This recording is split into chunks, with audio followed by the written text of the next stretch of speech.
I'd like to begin with a Chair's update. I recently attended a meeting of the Western Isles Violence Against Women Partnership to discuss the White Ribbon campaign, which seeks to end male violence against women and girls. The partnership is engaging with White Ribbon Scotland and are proposing to hold a local launch event for the campaign in November. I think it's the 27th. So I would urge members of the board to attend the event and consider becoming involved in the campaign, which is endorsed by the Chief Inspector, who is one of the ambassadors. And he asked me to mention that specifically to you this afternoon. In August, I attended a meeting of the Police Scrutiny Conveners Forum, where Police Scotland presented their 2030 vision for policing. Of specific interest there are proposals within the vision for community policing, which aims to improve visibility, communication and engagement and ensure that non-emergency calls are resolved quickly with fewer contact points via new community investigation hubs. The meeting also included an update on Police Scotland, Scottish Police Authority and Scottish Biometrics Commissioner's national conversation on live facial recognition. And it was clear from that conversation that there's a diverse range of views on this matter. And Police Scotland will have further discussions regarding the operational benefits, risks, issues and mitigations before developing options to be consulted on.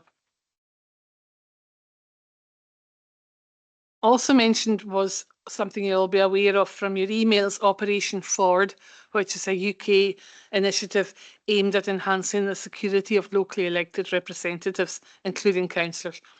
Police Scotland has 2 force elected official advisors who will act as named police contacts for raising concerns, and they will be assisted by local officers in all policing divisions in Scotland. All elected members are asked to quote Operation Ford when calling to report an incident that relates to your position as a councillor. Police Scotland will provide regular online security briefings, details of which will be highlighted in the COSLA elected members bulletin, but as you'll know, we also get a reminder of these sessions. And finally, it was also apparent from the meeting that there are different approaches across the country in relation to scrutiny of police performance. Some authorities, including ourselves, consider the performance reports every 6 months, while others have an update at every meeting, and others in between. 6-monthly reporting is consistent with our own performance monitoring. We could, in line with what they do elsewhere, consider inviting the Chief Inspector to come to meetings in between to discuss specific topics out with our scheduled reporting cycle. So these are all things that members will be able to consider when the Chief Inspector presents his performance report at the November meeting of the board. Okay, so after that, the first item on the agenda is the minute of the meeting of 11th of June 2025 for approval. Do I see approval for that? Everybody happy with that minute? Thank you very much. Item number 2 is the declaration of interest, and as per usual, members are asked to declare any interest that they have in any items on the agenda. It would be helpful if you expressed why you're declaring an interest in the item concerned. So members in the chamber, please do so now by pressing your microphone or remotely through Teams by using the raise hand function. And please ensure the declaration is repeated prior to the relevant item. I'm not seeing any declarations, so we move on then to item number 3 under Police and Fire. And this is the Western Isles Licensing Report 2024-25. It's a report by Police Scotland, and Sergeant Sarah Patterson from Police Scotland is attending the meeting on Teams and will speak to this report. So I can hand over to and welcome Sergeant Patterson. Good afternoon, thank you. Can you hear me? We can, yes. Perfect, thank you very much. So my name's Sarah Patterson. I am the Civic and Liquor Licensing Sergeant for the Highlands and Islands. I've been in post for about 2 years now, and I'm pleased to introduce the Chief Constable's Liquor Licensing Report for the Western Isles area for the period of April 2024 to the end of March 2025. The Violence Prevention and Licensing Coordination Unit sits within the National Policing Together Division and has overall responsibility for determining and delivery of the national licensing strategy and policy across Scotland. They provide oversight and advice and guidance to the divisional licensing departments, which are set up in each division, who manage the day-to-day licensing activities, which include monitoring of licensed premises, personal licence holders, and the administration function of the array of licensing applications received each year. Over this reporting period, there were 307 recorded inspections of licensed premises and 47 recorded incidents. Our focus is on offering advice and guidance alongside monitoring of licensed premises to ensure they are adhering to the licensing objectives and to their operating plans.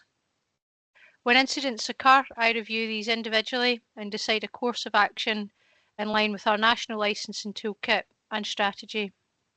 This may involve collaboration with the licensing standard officer, monitoring of the premises, which is conducted by myself and local policing, or more robust action when this is required. Our focus is to support licensed premises so they can operate successfully within the community and in line with the licensing objectives. This collaboration works well with the vast majority of licence holders being responsible with a proactive attitude towards getting things right. As you'll see, this licence report is slightly different, where I've included details of our reporting to the board on various matters, that being the licensing board. So Police Scotland submitted one personal licence review due to conduct inconsistent with the licensing objectives during this reporting period, and the licence holder thereafter surrendered the licence before any review. There were 0 exclusion orders required to be applied for and no closure orders of any licensed premises, and no premises licence reviews were required in this reporting period. No premises were elevated to monitored status during the period, and there was no action plans required of any licensed premises. And I'll happy to take some questions. Thank you. Thank you very much, Sergeant Patterson. Are there any questions either in the chamber or online?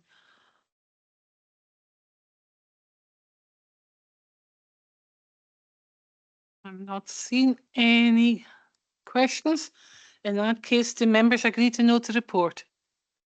Yes. Thank you very much for your attendance, Sergeant Patterson, and for speaking to that report. Thank you. Thank you. Okay, moving on then to item number 4, antisocial behaviour. The Antisocial Behaviour Strategy and Action Plan, a report by the Chief Officer, Education, Skills and Children's Services. This report is for noting. It provides an update and outlines the approach to wider consultation with partner agencies on the draft Antisocial Behaviour Strategy, following receipt of feedback regarding a need for wider consultation at a previous meeting. The draft strategy and action plan is detailed in the appendix to the report, and a final report will come to the board in November 2025, and Fiona McInnes will speak to the report and answer any questions. Fiona.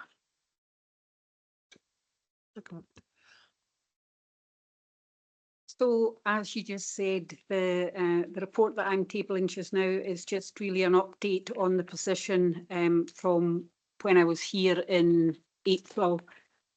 So, having gathered the views of community council reps and young people, we're now ready to go out to gather the view of partner agencies as a final strand of the consultation for the draft antisocial behaviour strategy. So I've been in touch with the person who holds the mailing list for both the CYPPP, the Children and Young People's Planning Partnership, and the Community Planning Partnership, and a Microsoft Forms will be sent to those agencies. I intend to take a final report back to the November series, and hopefully that will conclude this process. Okay, thank you for the update. Fiona, any questions either online or in the chamber on that update?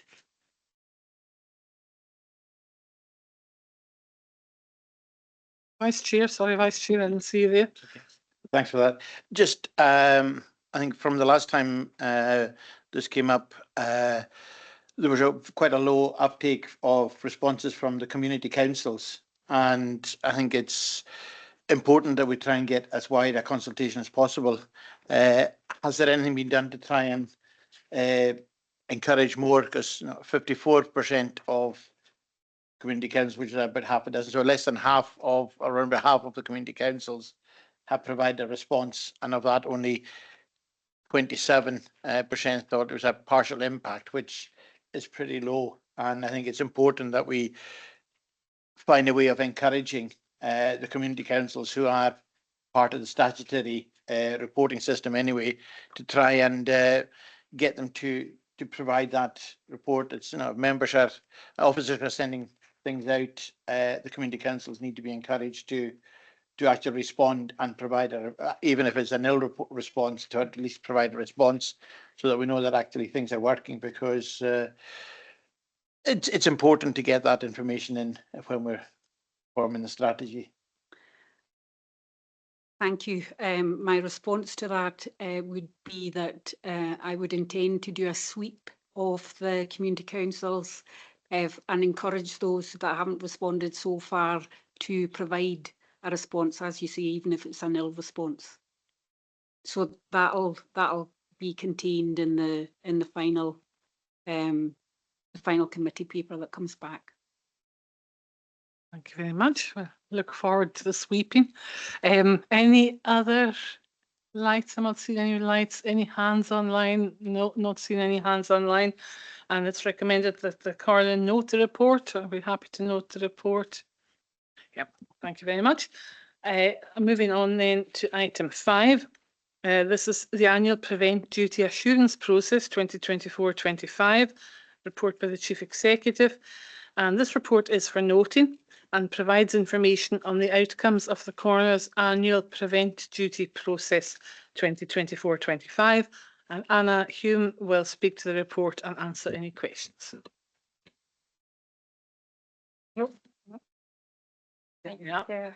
the Comhairle's resilience team carried out the self-assessment and worked with the Home Office Prevent Advisor to identify both areas of good practice and areas of improvement with respect to our delivery of the Prevent duty. So it was a largely very positive outcomes letter with a number of areas of best practice identified. These related to our senior oversight and Prevent partnerships, our training and our referral pathways. There were also 2 recommendations which related to a local risk assessment and also to reducing the permissive environment. And the Comhairle will work with the Home Officer Prevent Advisor to implement these recommendations in a way that's proportional, considering the local nature and scale of the local threat and risk. Thank you. Thank you very much for that. Any questions on that report? Vice Chair. Thank you, Chair. Just a quick one there. On that last bit, do you have a time scale for when you hope to have these recommendations implemented? Yeah, so we're actively kind of working with the Home Office Advisor, and I imagine these will be implemented. We don't have, there wasn't a kind of set time scale set out in our assurance letter, but I'm sure they'll be delivered in a timely fashion. I can go away and find out if we've got a set date for implementing those. If you could, that'd be great. Thanks. Thank you. Any further questions on that? If not, do members agree to note the report? Yes, agreed. Thank you very much for that. That leads us on to item number 6, reports outstanding, which is for noting, and you'll see that the draft antisocial behaviour strategy consultation was the only report outstanding, and obviously we've had that on today. So we note that. And the final thing I have to say is the next scheduled meeting of the board will be on the 19th of November 2025. Thank you all very much for your attendance and your reports. Thank you.